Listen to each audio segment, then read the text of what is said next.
Bienvenue à toutes et à tous. Aujourd'hui, nous étudierons la Révolution américaine. Car si les idées et la volonté de démocratie sont nées en Europe, c'est bien en Amérique que la première démocratie moderne a été formée. C'est pourquoi nous nous demanderons pour quelles raisons les colons d'Amérique du Nord ont voulu, par la Révolution, se soustraire à la domination anglaise. Pour bien comprendre cette révolution, revenons en arrière, lors de la guerre de 7 ans. C'est une guerre qui oppose les royaumes européens au niveau mondial, notamment la France et l'Angleterre, entre 1756 et 1763. L'Angleterre sort victorieuse de cette guerre. Quant à elle, la France perd la grande majorité de ses possessions coloniales. Néanmoins, cette guerre a coûté très cher à l'Angleterre, qui se doit de trouver de l'argent pour renflouer ses caisses. C'est pourquoi elle impose de nouvelles taxes à sa population et surtout à ses colons vivant aux Amériques. Depuis le début du XVIIe siècle, la côte atlantique de l'Amérique du Nord est l'objet d'une colonisation, dont le peuplement est assuré par des marchands et des émigrants qui fuient l'Angleterre pour des raisons religieuses. Ainsi, les protestants fuient l'Angleterre où ils sont persécutés. En 1776, l'Amérique anglaise compte 13 colonies, au nord-est des actuels États-Unis, peuplées de plus de 2 millions d'habitants. Les colons respectent néanmoins l'autorité du roi d'Angleterre, mais isolés par la distance qui les sépare de la métropole, ils ont pris l'habitude de se gouverner eux-mêmes.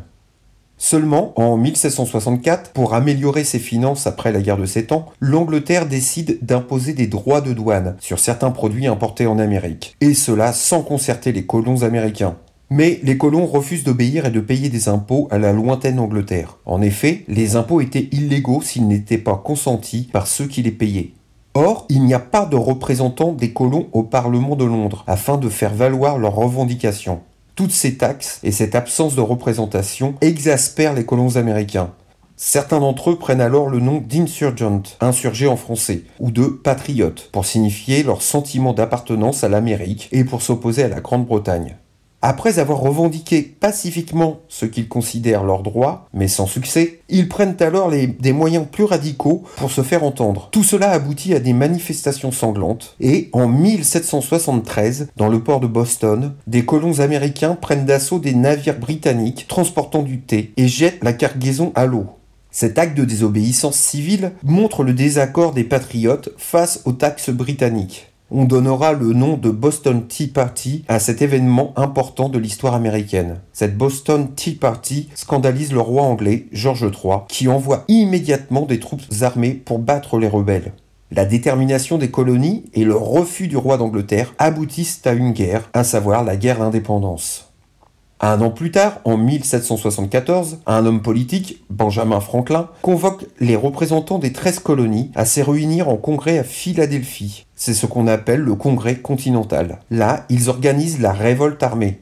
Un premier affrontement a lieu au Massachusetts en 1775. C'est le début de la guerre d'indépendance. George Washington est nommé alors général en chef de l'armée des patriotes. L'idée d'indépendance fait son chemin. En 1776, plus précisément le 4 juillet 1776, les membres du Congrès écrivent un document célèbre s'intitulant la Déclaration d'indépendance des États-Unis, dans lequel ils se dissocient de la Grande-Bretagne. Cette date est fondamentale dans l'histoire des États-Unis puisqu'elle est devenue depuis la date de la fête nationale. Parmi les signataires, on trouve des hommes comme Thomas Jefferson, Benjamin Franklin et John Adams. En outre, cette déclaration s'inspire directement des idées des Lumières, en se basant sur certaines de leurs idées telles la liberté, l'égalité et l'autonomie. Mais la couronne britannique rejette ce document. La guerre va encore durer 7 ans. Les patriotes devront gagner cette guerre contre les soldats anglais afin d'espérer devenir véritablement indépendants. Les patriotes prennent les armes pour gagner leur indépendance. Les Américains sont minoritaires en nombre et en armes. Ils se tournent alors vers la France, vieille ennemie de la Grande-Bretagne, pour demander de l'aide. La France accepte et reconnaît l'indépendance des 13 colonies américaines. La guerre dure 5 longues années. À l'automne 1781, lors de la bataille de Yorktown, l'armée patriote, composée également de soldats français, dont le célèbre marquis de Lafayette, bat les troupes britanniques. Cette grande victoire met fin à la guerre d'indépendance américaine. Finalement, le 3 septembre 1783, l'Angleterre signe le traité de Versailles qui reconnaît et officialise l'indépendance d'un nouveau pays, les États-Unis d'Amérique.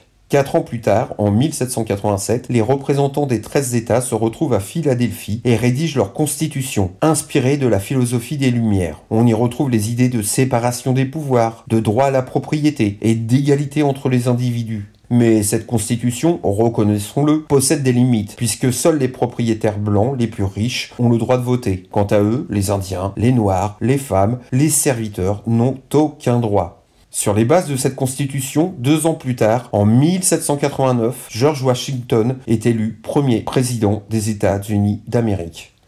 Ainsi naquit la première démocratie moderne. Alors, que retenir ? Tout d'abord, vous devez connaître la période que couvre la Révolution américaine. Ensuite, le nombre de colonies anglaises en Amérique du Nord. De plus, connaître et expliquer les causes de la guerre d'indépendance, à savoir le rôle de la guerre de 7 ans et les raisons de la Boston Tea Party en 1773. Dater la promulgation de la Déclaration d'indépendance. Connaître aussi le nom et la date de la bataille qui met fin à cette guerre. À quelle date les États-Unis obtiennent véritablement leur indépendance. Et à quelle date fut rédigée la Constitution des États-Unis et en quoi elle s'inspire des idées des Lumières. Enfin, qui fut le premier président des États-Unis? Merci de votre écoute et beau soleil à vous.